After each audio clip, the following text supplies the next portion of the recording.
क्या महाभारत के इस योद्धा के पास भी था सूर्यपुत्र कर्ण जैसा रक्षा कवच? किसका कवच था ज्यादा ताकतवर? और आखिर कौन था वो योद्धा जिसके कवच ने एक पल के लिए सूर्यपुत्र कर्ण को भी कर दिया था सोचने पर मजबूर? क्या यह योद्धा था कर्ण से भी ज्यादा ताकतवर? महाभारत में शक्तिशाली दिव्यास्त्रों के अलावा एक और चीज सबसे शक्तिशाली थी, वो थे सूर्यपुत्र कर्ण के कुंडल और उनका कवच। लेकिन आपको बता दें कि उनके जैसा ही दिव्य कवच महाभारत के एक और योद्धा के पास था। और कौन था वो योद्धा? वो योद्धा कोई और नहीं बल्कि अभिमन्यु था। लेकिन यह कवच अभिमन्यु को जन्मजात से ही उन्होंने प्राप्त नहीं किया था, बल्कि इसे खास दिव्य मंत्रों द्वारा ही अर्जित किया जाता था, जो कि गुरु द्रोणाचार्य ने यह स्वयं अर्जुन को भी सिखाया था, जिसे अर्जुन ने स्वयं अपने बेटे अभिमन्यु को प्रदान किया था। युद्ध के 13वें दिन जब अभिमन्यु चक्र को भेदने के लिए इसमें गुस्सा, तब उन्होंने खास दिव्य मंत्रों की सहायता से ही इस खास कवच को प्राप्त किया था। जब अभिमन्यु हर किसी योद्धा को बुरी तरह से परास्त कर रहा था, तब दुर्योधन के पूछने पर आचार्य ने कहा कि क्रोध में भरे हुए महारथी इस खास कवच को नहीं देख पाते। तभी उस समय कर्ण और अभिमन्यु के बीच में युद्ध हुआ। अभिमन्यु और कर्ण के बीच लड़ाई में कौन जीता था? अभिमन्यु के बाणों से आहत होकर तब कर्ण गुरु द्रोणाचार्य के पास गए और उन्हें कहा कि हे गुरु, मैं अभिमन्यु के बाणों से पीड़ित होने के बाद भी केवल इसीलिए नहीं खड़ा हूं कि युद्ध के मैदान में खड़े रहना ही क्षत्रिय धर्म है।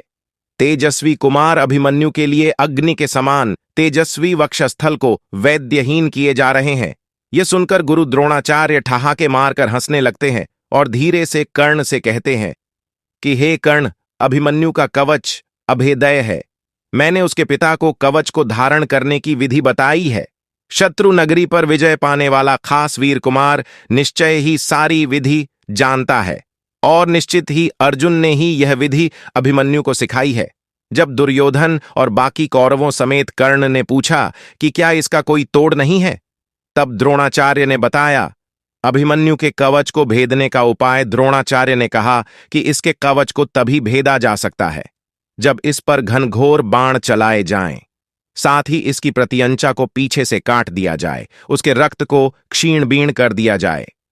और यही वो क्षण था जब दुर्योधन ने इस कार्य की जिम्मेदारी कर्ण को दी और कहा कि हे राधापुत्र, यदि तुम कर सकते हो तो करो। अब तुम्हें पीछे से ही इसके इस धनुष को नष्ट करना होगा, इसकी प्रतियंचा को काटना होगा, अन्यथा आज दुर्योधन को बचा पाना नामुमकिन है, क्योंकि इससे ना तो देवता जीत सकते हैं और ना ही कोई असुर। अभिमन्यु एक पहिए का उपयोग करके लड़ रहा था। उसने उन सभी का मुकाबला किया और उनमें से अधिकांश को एक ही युद्ध और चौतरफा हमले में हरा दिया। कर्ण ने द्रोण के साथ चर्चा करने के बाद महसूस किया कि अभिमन्यु की अजेयता विशेष अभेद्य कवच के कारण थी, जो अर्जुन ने उसे और उसका दिव्य रुद्र धनुष दिया था। कर्ण ने उसी के अनुसार उसके साथ एक और द्वंद्व लड़ा, जहां उसने ध्यान केंद्रित किया और अभिमन्यु के धनुष को नष्ट कर दिया और इस प्रकार उसका लाभ छीन लिया। इसके बाद दूसरों ने अभिमन्यु के रथ को नष्ट कर दिया और उसे हथियारहीन छोड़ दिया ताकि वह पीछे हट सके और हमले को रोक सके। लेकिन अभिमन्यु ने तलवार, गदा आदि जैसे अन्य हथियारों से लड़ाई फिर से शुरू कर दी। उसने कर्ण के पालक भाइयों के पुत्रों, दुशासन के छोटे पुत्र को मार डाला और शकुनी के 10 भाई। फिर वह अश्वत्थामा पर हमला करता है, जो एक बार फिर उसके हथियार काट देता है। अभिमन्यु तब द्रोण पर हमला करने के लिए एक पहिया का उपयोग करता है, लेकिन यह नष्ट हो जाता है। हालांकि अर्जुन का युवा पुत्र अभी भी मजबूत खड़ा है और किसी के पास उसे मारने का दिल नहीं है। वह अंत में एक गदा उठाता है और दुशासन के सबसे बड़े बेटे एक विशेषज्ञ गदा सेनानी के साथ नश्वर युद्ध में लगा रहता है। वे इतने बल से टकराते हैं कि दोनों बेहोश हो जाते हैं और इसी कारण कर्ण ने अभिमन्यु के इस खास कवच को तोड़ने के लिए प्रतियंचा को काटा और रक्त को क्षीण-बीण कर दिया, जिससे कि वो कवच टूट गया और अभिमन्यु का वध संभव हो पाया। लेकिन दुशासन का पुत्र अभिमन्यु से तेज गति से उठता है, अभिमन्यु को मार देता है, जबकि वह अभी भी अपने पैरों पर उठ रहा था।